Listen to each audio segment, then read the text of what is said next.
In MMA, most dangerous fighters destroy their opponents. Melvin Guillard destroyed himself. He had the fastest hands at 155. Knocked out 7 guys in the first round before he could even legally buy a beer. People thought he was next in line for the title. Then he got popped for coke, lost to a guy on a 2-fight skid, and changed gyms so many times you'd think he was allergic to commitment. So what happened? Why did one of the most gifted fighters of his generation burn out before ever reaching his peak? Today, we're talking about the rise and free fall of Melvin Guillard. You'll see how talent without control becomes a weapon aimed at the man holding it. Let's rewind the tape. Before the tattoos, before the UFC knockouts, before the headlines.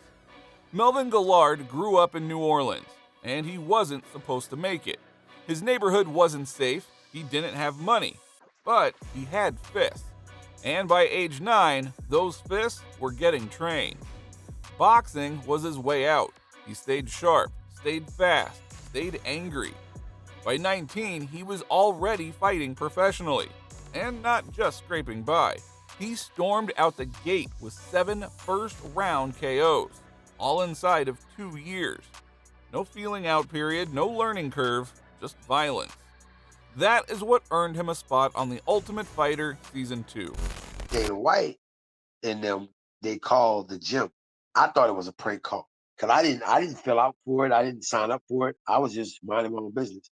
Well, I get the phone, person started talking. I'm like, look, man, whatever sick prank this is, stop it. And I hung up. Boom. They called back, the same person. I said, look, I'm busy. I'm training. You're interrupting my training session. Please stop calling me. And I hung up again. The third time, Dana White calls. Instantly, I knew his voice. He's like, kid. I was like, oh, shit, Dana? He's like, yeah, it's Dana. He's like, what's up? I said, man, what's up, man? I was like, and I got all excited.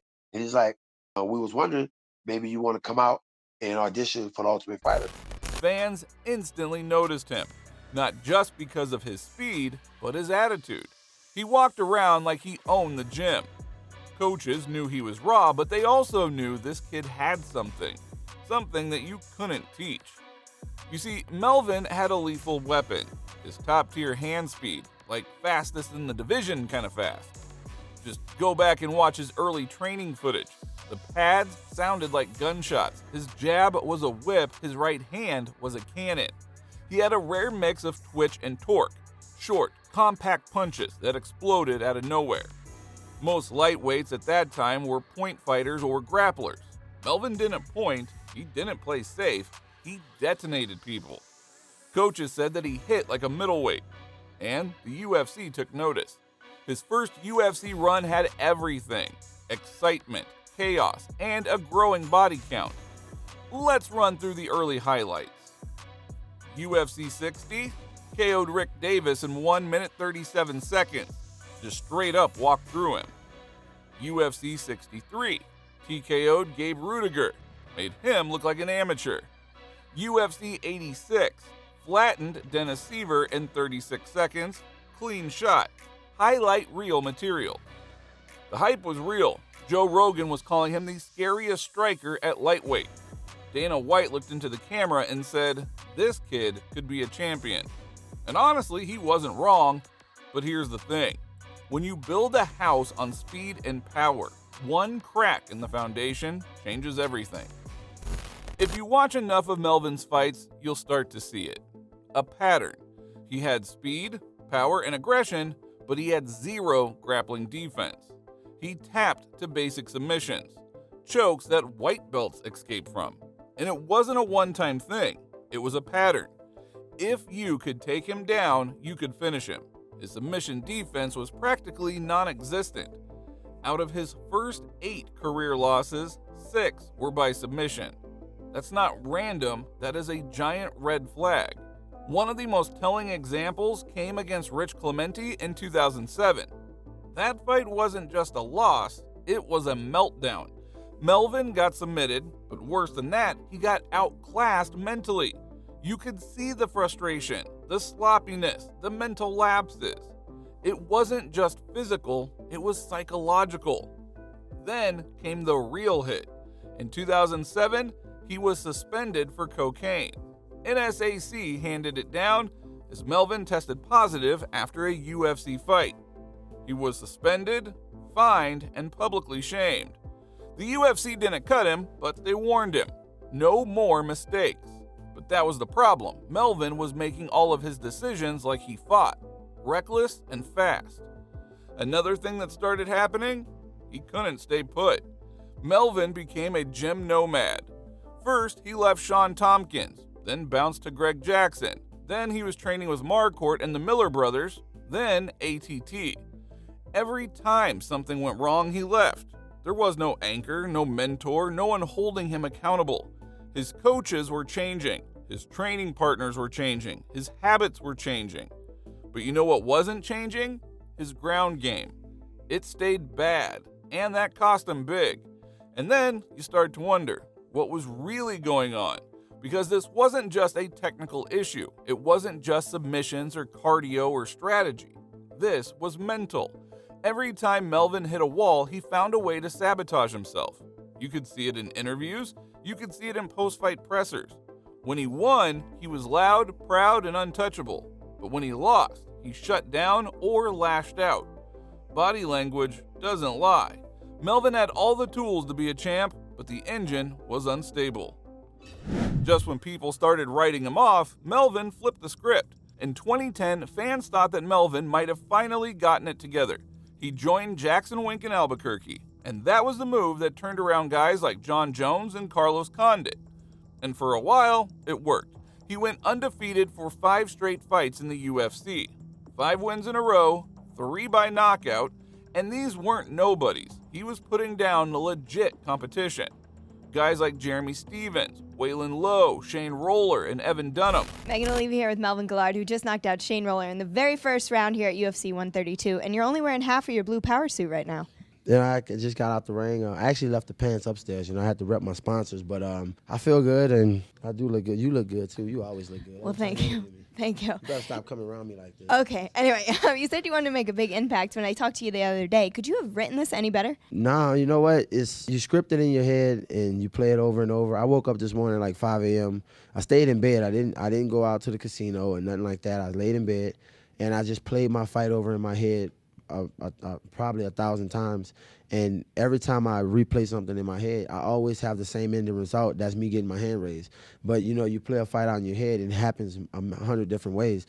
I mean, I probably scripted this one, but it's got tangled up with all the other scripts. But I went in, I did my job, and I feel good.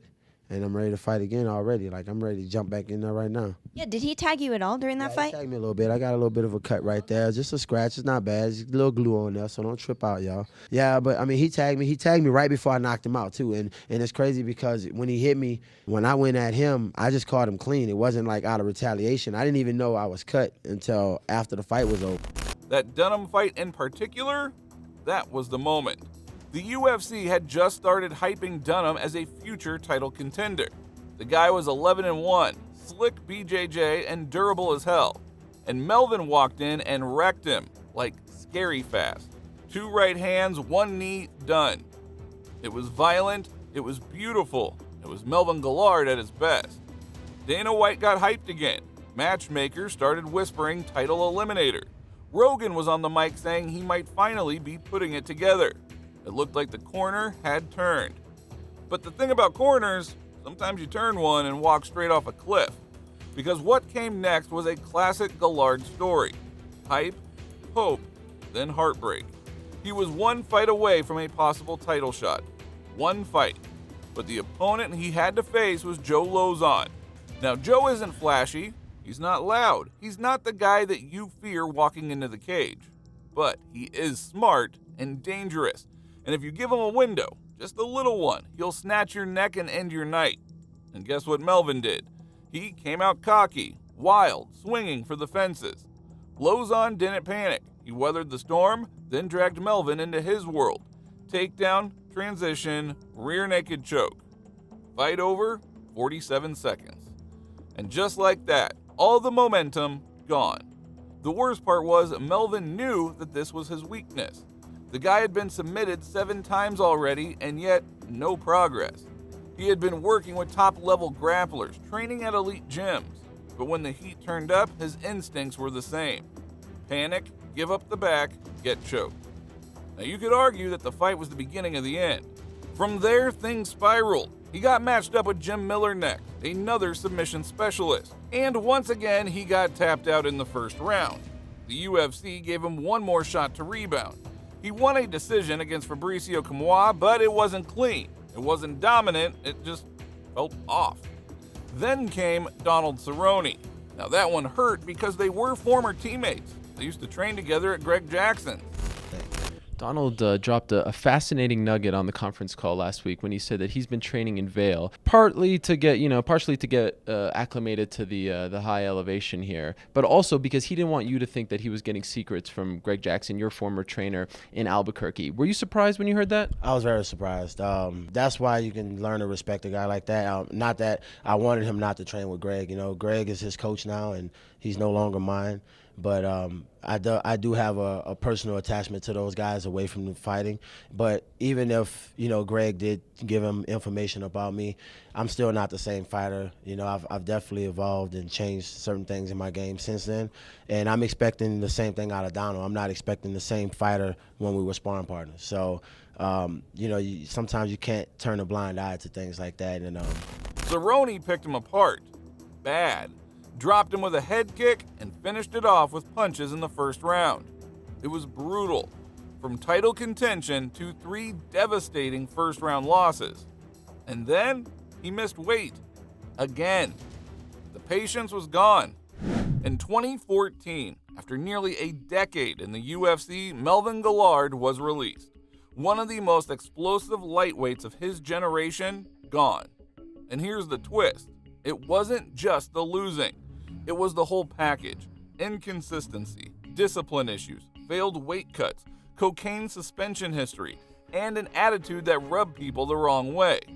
Melvin wasn't just losing fights, he was losing trust. From promoters, from coaches, from teammates, and from fans. He had gone from the future of the division to lesson for the future fighters. But Melvin wasn't done. Not yet. Because after the UFC came the Wanderer years. And they were rough. First stop, World Series of Fighting. And this was supposed to be his redemption arc. He got signed as one of their biggest names. They put him in the co-main event, hyped up his return. First fight, GCS JZ Cavalcante, which he managed to win by TKO in the second round. Then came Justin Gaethje.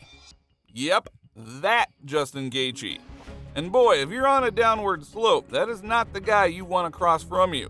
Gaethje ran through Melvin like a freight train, outworked him, outlasted him, and won a split decision victory. Melvin looked slow, hesitant. The power was still there, but the killer instinct, gone. And then he missed weight, again. WSOF pulled his next fight. He got fined, then released. Deja vu? So where do you go when no one wants to sign you? Melvin started bouncing between smaller promotions. Bellator, Ryzen, bare knuckle events, local cards in Texas. But the story stayed the same. Inactivity, losses, late cancellations, and, most painful of all, knockouts. Melvin Guillard was the guy who was used to knocking everybody out, but he was now the one getting starched. Again and again and again. This is where things stop being about fighting and start being about survival. By 2018, Melvin Guillard wasn't just losing fights, he was losing himself. He had racked up 10 losses and 11 fights, most of them by brutal knockout. Promoters weren't calling anymore, fans stopped caring. But behind the scenes, it was way worse. Whispers started circulating that Melvin was broke, homeless, struggling with substance abuse again. Then came the headline, October 2018, arrested in Colorado for assault. September 2021, arrested again, felony second-degree assault after allegedly breaking a man's face in a bar fight. January 2022, another arrest, this time for allegedly punching a man unconscious and throwing a woman, both strangers, across the room at a Denver bar. Not only was he charged, he was facing serious prison time. This wasn't a street fight, this was a former UFC fighter, now facing 2 felony charges and 4 misdemeanors. People started wondering, how did we get here? How did this guy who once electrified arenas end up as a violent headline on a crime blotter? Melvin later admitted he was spiraling. Drugs, alcohol, depression, CTE symptoms, chronic pain, financial ruin. He had blown his UFC earnings, burned bridges with coaches and teammates. He was self-medicating with cocaine and painkillers. And when the adrenaline of fighting was gone, so was the structure. In interviews, he sounded like a man haunted by regret, but too far gone to change course. "I'm not proud of who I've become," he once said in a rare 2023 podcast appearance. "I used to be a star, now I'm a cautionary tale." You could hear the pain in his voice. The guy who used to say, "I'll die in the cage," was now just trying to stay out of one. It wasn't just legal trouble. Melvin's body and brain were failing him. He was suffering from seizures, memory issues, slurred speech, mood swings, and chronic pain that made it hard to sleep, train, or even walk sometimes. Doctors warned him, "You need to stop fighting." But here's the tragedy. He couldn't. Not because he wanted to fight, because he had to. No savings, no sponsors, no medical insurance. The only way Melvin Guillard knew how to survive was to fight. Even if it meant risking his life. Even if it meant getting knocked out in front of 200 people in a rodeo bar in Texas. Even if it meant taking punches he couldn't afford to take anymore. It was heartbreaking to watch, and the knockouts just kept coming. By 2023, Melvin had lost 12 of his last 14 fights, most by brutal KO. He was fighting guys with 3-2 records, getting clipped in the first round, sometimes in promotions without proper medical staff at ringside. And yet, he kept fighting, because the cage was the only place that ever felt like home. But at what cost?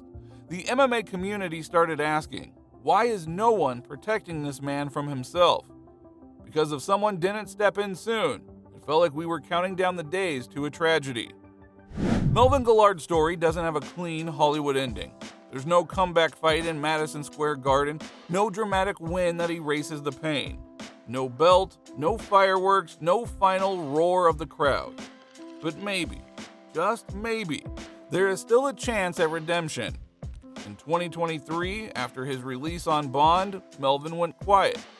No social media trash talk, no fight announcements, just silence. Then slowly, whispers of change started to emerge. He had reportedly checked into rehab. He was training again, not for the fights, but for discipline. He started reconnecting with old coaches. Some old teammates even offered help, saying, "We just want Melvin to survive." A few podcasts picked up on it. He gave a couple of soft-spoken interviews. He looked different, tired, older, humbled, but alive. He talked about CTE, about addiction, about therapy. He even mentioned trying to become a coach someday, not to relive his glory, but to help young fighters avoid his mistakes. Still, there's no fairy tale here. Melvin's legal battles are ongoing. He is in and out of courtrooms, not octagons. His health, uncertain. His finances, unknown. But for the first time in a long time, he seems to be facing his demons instead of running from them. And that alone might be the bravest fight that he has ever taken. Melvin Guillard's legacy won't just be about knockouts or highlight reels. It'll be about the rise, the fall, and the fight to survive when the lights go out. He was the young assassin. He was electric, explosive, unforgettable, and he was human.